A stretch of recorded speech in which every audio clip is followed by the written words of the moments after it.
Welcome back to Be the Good with Kate, the show that inspires each of us to see how we have the power to make a difference all around us. Each episode highlights an individual doing good in the world while following their passions, good for their own souls and for others. I get so excited about sharing each and every episode of Be the Good with you, and I hope you enjoy these people and stories. If you're new here, welcome, and if you are returning, thank you so much for your support. I'm so glad you found Be the Good with Kate and would love to hear from you. If you're finding value in these episodes, I invite you to share with someone who could also use this dose of good news, or tag me on social with your favorite quote from the episode. Every share, subscriber, review, and comment helps me to share these guests' wonderful work to more people. Thank you for your help in this. Now, on to this week's episode. Let's spread a little more goodness in the world. This week marks the show's 2-year anniversary. It has been a labor of love, but it does take a cost to create and share. In order to help the show grow and help these guests' incredible stories get out to inspire more people, I will be adding in some sponsorships, so I wanted to give you the heads up you may hear an ad in this spot moving forward. Not to bother you, but to offer something I think you may enjoy as a listener of Be the Good with Kate. This will help me to keep these episodes coming your way. And if you know a business of any size would be interested in collaborating and aligns with our mission here, do send them my way. Many thanks. Now on to the episode. Today on Be the Good with Kate, I'm honored to introduce you to Terry Tucker. He's got quite the story to share with us today, and here's just a little bit about him. Terry is the founder of Motivational Check. He's a speaker and author and has a unique and positive bent regarding the concepts of mindset and self-improvement to share with us today. As a former NCAA Division I basketball player at the Citadel, SWAT Team Hostage Negotiator, and Cancer Warrior for the past 10 years, which has included the amputation of his foot in 2018 and leg in 2020. Terry focuses on the healthy aspects of being sick by concentrating on 4 truths to help others lead their uncommon and extraordinary life, which I know he will tell us more about today. So Terry, thanks so much for being here. Well, Kate, thanks for having me. I'm really looking forward to talking with you today. Well, right back at you. So please tell everybody a little bit more about who you are and what you do in your own words. Sure. So I was born and raised on the south side of Chicago. I am the oldest of 3 boys. You can't tell this from looking at me or from my voice, but I'm 6'8" tall. And as you mentioned, I played college basketball at the Citadel in Charleston, South Carolina. When I graduated from college, I moved home to find a job. I'm really going to date myself now, but this was long before the internet was available to help people find employment. Fortunately, I found that first job in the corporate headquarters in the marketing department of Wendy's International, the fast food, the hamburger chain. Unfortunately, I lived with my parents for the next 3.5 years as I helped my mother care for my father and my grandmother, who were both dying of different forms of cancer. Again, started out at Wendy's in marketing, then moved to hospital administration, and then made a real big pivot in my life and became a police officer. And part of what I did during that time was I was a SWAT Team Hostage Negotiator. After law enforcement, I started my own school security consulting business, coached girls high school basketball, became an author in 2020. But for the last almost 11 years now, I've been battling this rare form of cancer. And then I guess just finally, my wife and I have been married for almost 30 years. We have 1 child, a daughter, who's a graduate of the United States Air Force Academy and is an officer in the new branch of the military, the Space Force. Fantastic. I didn't know that detail from your bio. How about that? I keep some things secret, you know. Well, I've been a part of the USO show troupe for a number of years now as a singer. And so I always love learning about the different, what people are up to regarding the military and all of that. So that's amazing that your daughter's been into there. Well, thank you for doing the USO. I know everybody who's deployed and overseas and stuff enjoys getting a little piece of America come to them. So thank you for doing that. Well, we enjoy it just as much, seeing all of the different service members for sure. So Terry, I know you have Motivational Check LLC now. I'd love to hear a little bit more about your journey to starting that. Sure. So Motivational Check was a phrase when I was in the police academy that our defensive tactics instructor gave us. That basically, you're having a tough day, you're having a tough time getting through a drill or something like that. You could just scream that phrase out. And we were the 84th recruit class in the Cincinnati, Ohio Police Academy. And we would respond, the whole class would respond with an 84. kind of allow, just to let the person know, hey, you're not alone. We're all hurting, but we're all going to get through this together. So when I was looking for a title for my blog and eventually for my company, I started the blog first. Motivational Check just seemed to be something motivational that I could use, and it meant something to me, and I was trying to put that out there to help other people as well. So I started this blog. People were like, you should take your experiences, whether it was in law enforcement, coaching, through cancer, or whatever, and put that out there. And I was like, a blog? I'm old. I don't know how to start a blog. I mean, how do you do this? And so I literally spent 4 months putting 4 pages together on my blog. I'm sure my daughter could have done it in about 15 minutes, but literally it took me 4 months to explore and learn. Oh, I don't know what that means. I got to go find out. Oh, okay, I can apply that and stuff like that. So really my job now, in all honesty, I'm probably coming to the end of my life with my cancer journey, is to put as much goodness, as much positivity, as much motivation, as much inspiration, as much love back into the world as I possibly can with whatever time I have left. And so Motivational Check is a big part of that. And then I started Motivational Check LLC when I started the speaking component of the blog. So that's kind of how all this came together. Well, I just love the story behind the name, for sure. I think that was a great way to tie that in. And just incredible, so you hear so many stories about people pushing through with cancer, just trying to keep their life as it was and continue, or really retreating and kind of shutting off their life. And you found this way to throw your energy into making the world a better place. And I just think that's amazing. So I need to ask you, was there a moment that you made that decision? Was that just something that you knew in your heart all along? How'd that come about? Yeah, I think it goes back to when my father was dying of cancer. My dad had end-stage breast cancer back in the 1980s. And back then, they really didn't know how to treat men with breast cancer. And they pretty much told him to go home and die. And he lasted another 3.5 years. He was in real estate. And he lasted another 3.5 years because I believe he had a purpose. He had something to do with his life other than, lay in bed and say, woe is me, and, the end is near. And I kind of tucked that away in the back of my brain and said, you know what, when it's my time in the barrel, which, it's always, everybody has their time, that I'm going to remember that. And so when I got cancer, it was like, okay, how can I turn this ugliness? How can I, take these cards that I absolutely do not like and turn them into something positive? And I made a decision very early on in my cancer journey that I would not ever take out my misfortune on a doctor, on a nurse, on a therapist, on a technician, somebody who was trying to help me. And I've seen a lot of people do that. And I know why they do that. They're afraid, they're anxious and things like that. But I wanted this to be like, okay, these are the cards I've been dealt. And I remember when I first found out I had this incredibly rare form of melanoma, I found out from a podiatrist because I had a callus break open on the bottom of my foot. And this guy was a friend of mine. And I remember when he called me with the news, and he was hemming and hawing and really couldn't get it out. And obviously the more difficulty he was having explaining it to me, the more scared I was becoming, until finally just laid it out for me. He said, Terry, I've been a doctor for 25 years. I've never seen this form of cancer.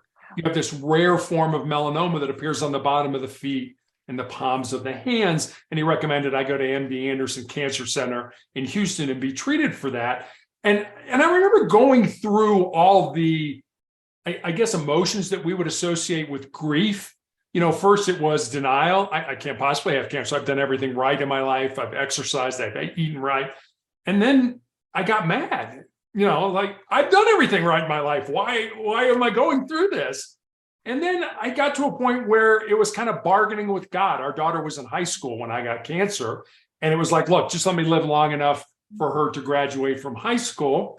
And then I got a little down. And then I just got to the point where it was like, this sucks, but I'm going to have to embrace the suck. I'm going to have to use this and take it and do the very best that I can with it, with the understanding that I know what the outcome's going to be. I mean, 11 years ago, they told me I wouldn't live 5 years. And here I am. It's really kind of funny. Every year I get a letter from the tumor board at MD Anderson asking me to circle one of three choices. Are you alive with cancer? Are you alive without cancer? Or are you dead? And I keep hanging around because I haven't figured out how to circle the third one yet. So it's just kind of a funny. I mean, you have to have humor. You have to laugh at this. You have to, make the best of a bad situation. And that's just what I've tried to do over these last 11 years now. Wow. Your mindset is unbelievable. It's so incredible. I can't wait to share this episode with people, because no matter what someone's going through, just to hear of like, it doesn't have to rule your life in all parts of your life. Like, I'm sure, every day, of course, you're living with it, but you've chosen to do everything you can to give back and to continue living. And that's just absolutely beautiful. And I already feel like you've given so many good news moments already in these couple minutes of talking to you. And I have to tell the people listening, you're someone who, just in your emails to me, I already could tell your personality, this upbeat, this energy right through your writing. So I want to hear if there are other good news moments you'd like to share from your interactions with people, from the time now that you've been an author and speaker, and people you've met in sharing your own story. Yeah, it's fun for me because I wrote this book back in 2020, literally during the period of time where I was healing from having my leg amputated until I started chemotherapy. I sat down at the computer. I already had, the book's called Sustainable Excellence, the 10 Principles to Leading Your Uncommon and Extraordinary Life. And I already had the principles, but I sat down at the computer every day and I built stories, and they're real stories about real people underneath each of the principles. And it's always fun for me as an author when people reach out, because for some reason, there's always one principle that resonates with the reader that, or I did that, I experienced it, or I know somebody, and can we talk about this? And so that has been pretty amazing. And I'll tell you a story. So I go every 3 weeks now for the tumors that I have in my lungs to be treated.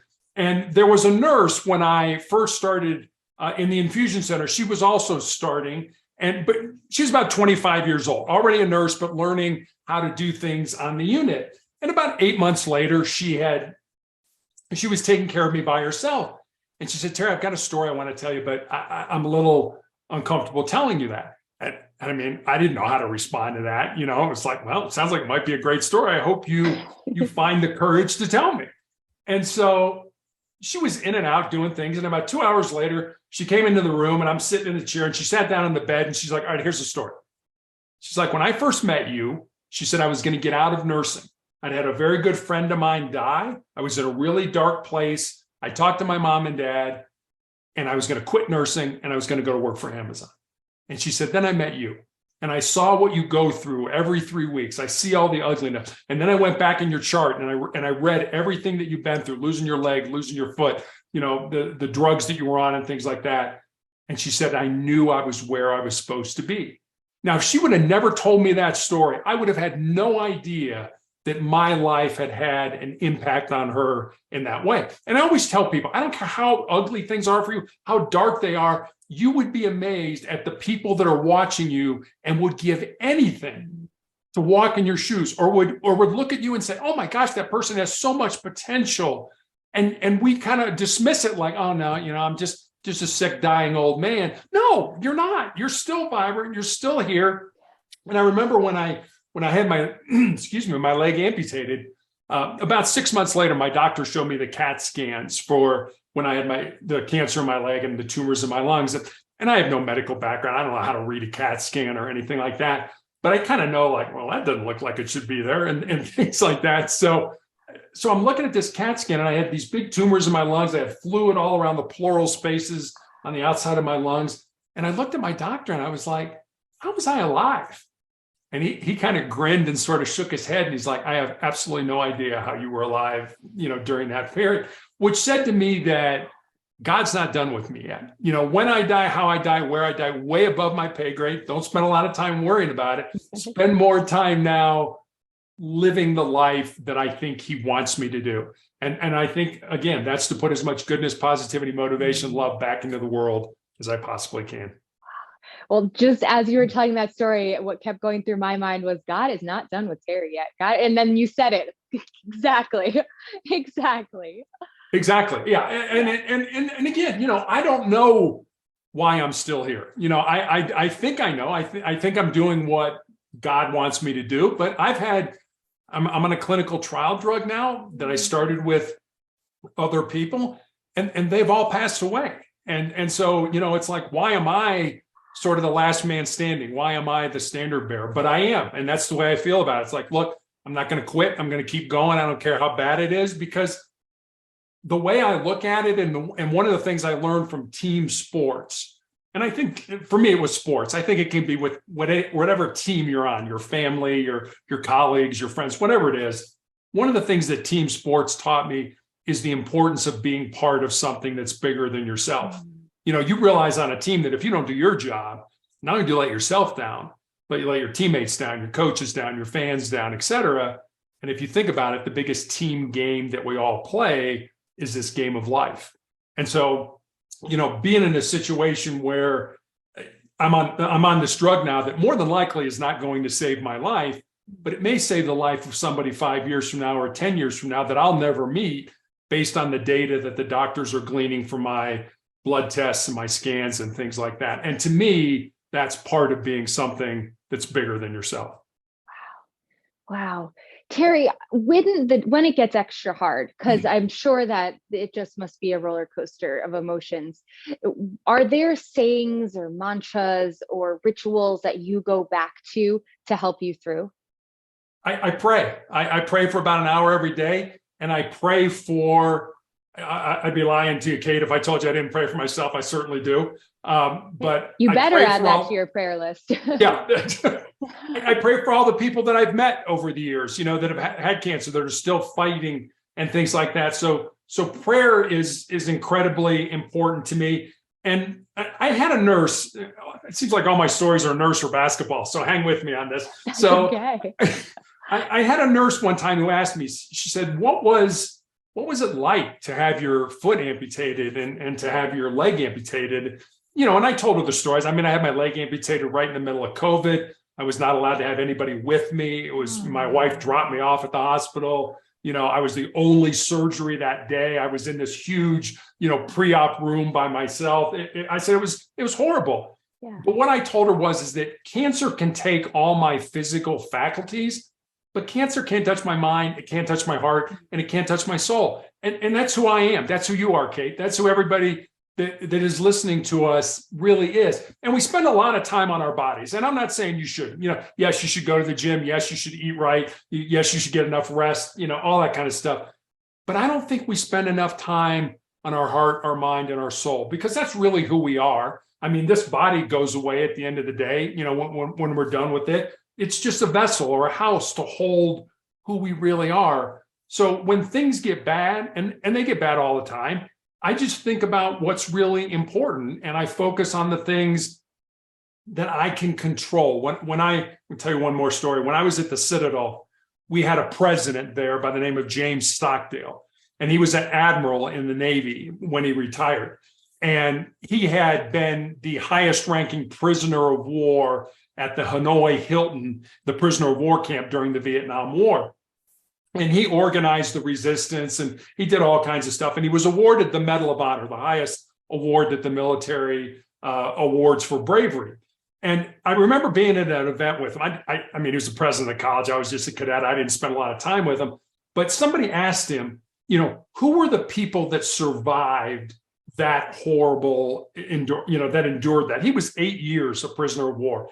8. And he said, let me tell you who didn't survive it. He said, it wasn't the big, tall, strong, tough guys that, thought they could handle any amount of torture or beating. He said, because the Viet Cong had plenty of time to think about ways to beat these people and literally beat them to death. And he said, it wasn't even the optimists, the people who were like, you know what, we're going to get released by Thanksgiving or Christmas or Easter. And he said, Thanksgiving and Christmas and Easter would come and we wouldn't be released. And he said, those people would die of a broken heart. He said, the people that survived realized what they could control and they controlled it. And he said, in our case, the only thing we could control was the thoughts in our mind and the breathing in our lungs. He said everything else was at the discretion of the Viet Cong. When we ate, when we went to the bathroom, when we got tortured, when we got beaten, was all at their discretion. So if you were going to survive that, you had to learn to control your mind. And I mean, let's face it, most of the people listening to us are not incarcerated. They're not, they can get out, they can do things. But think about what you can control and control that. And then don't worry about all the other stuff. It'll take care of itself. That's powerful advice for life. I mean, and whether it's the smallest thing to the biggest thing you could possibly imagine, which is not even half of what I'm sure he went through. So that's a brilliant story. Oh my gosh. I just can't imagine 8 years of that too. Still wrapping my head around that. It's really interesting. He and his wife wrote a book. The book is such that he writes a chapter and then she writes a chapter and then he writes a chapter. And it's basically, here's what I was going through in the prisoner of war camp. And then she writes, well, here's what I was doing at home to try to get you released or to try to work with the government. And they would write letters back and forth to each other. And unbeknownst to the Viet Cong, those letters were coded. So they were sending coded messages back to each other. The book is called In Love and War. I found it fascinating, just the kind of, I mean, the prisoner of war stuff is good enough, but then to think sort of on the home front, what your wife was doing to try to get you released and get yourself back home to the family. It was a very interesting book. Wow. I'm going to look that one up. And Terry, before I ask my last question, I was just thinking, with Motivational Check, has there been an aspect of it that has been the most surprising to you? Any of the features, from the blogging to the people connections to the speaking engagements to authoring a book? That's a great question. I honestly don't know if I can pick one thing. I have met so many people through either my speaking engagements, through people who've reached out to me, as an author, said, hey, I read your book and, this is what I got out of it. There's been, I've been a guest on over 600 podcasts all around the world, all different kinds of people, have yet to have a bad experience. I mean, people are just so gracious, so caring, so loving, so giving of themselves that, that's why I love doing this. This is my purpose, at this point in time. And we all get scared, and I get that. I was doing a podcast with a former NFL player about 6 months ago. And this guy's like 6'6", like 320 pounds. He put his forearm up on the table and his forearm blocked out the camera. This guy was huge. And we were talking after the podcast, and he said, Terry, when I started the podcast, I was scared to death. I'm like, Marcus, how could you have been scared? you're an NFL lineman. You're huge. How could you? He's like, I didn't think anybody would take me seriously. And I told him my experience when I started, I had a motivational speaking business and COVID hit and nobody was doing anything. And somebody reached out to me and said, would you like to be a guest on my podcast? And Kate, this was honestly my response. I was like, what's a podcast? I had absolutely no idea what this guy was talking about.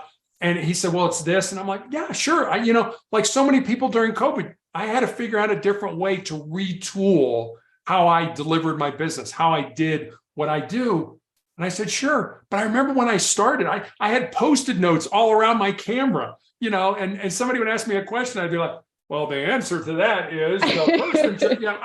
I was horrible. I could not tell a story. I could not do anything. And I had my publisher and I were talking.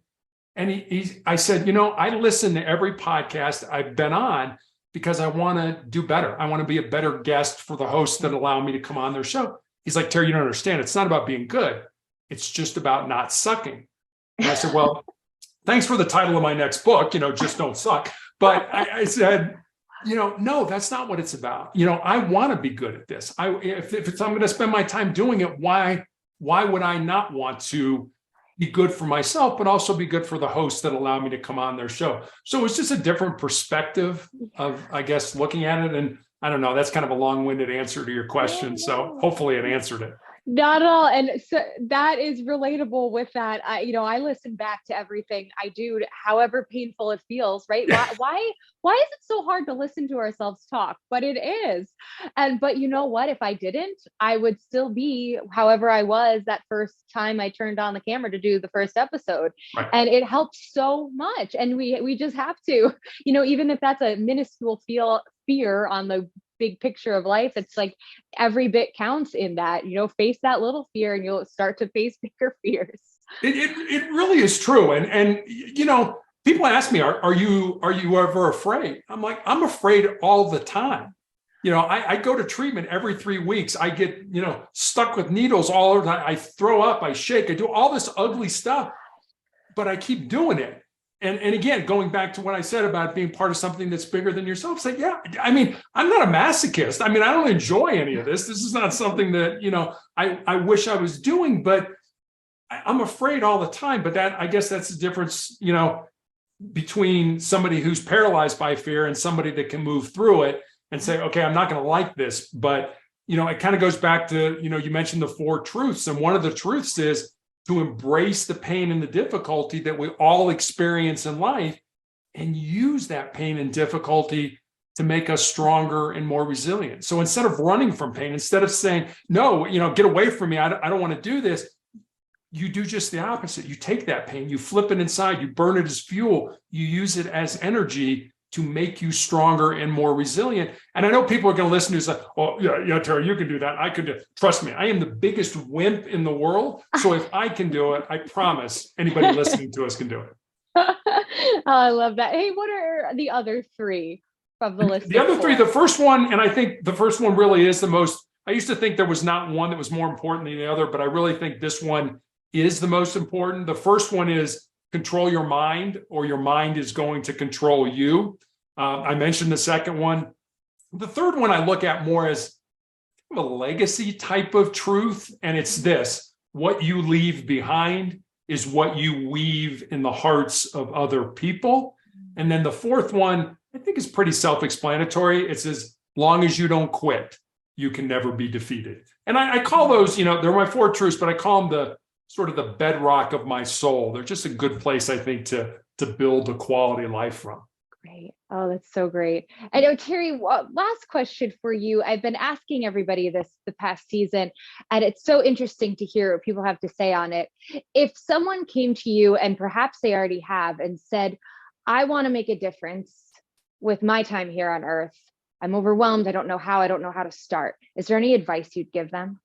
Yeah, the way I look at it is this, and Viktor Frankl said this. Viktor Frankl was a prisoner of war, was a concentration camp survivor in World War II and became a psychiatrist.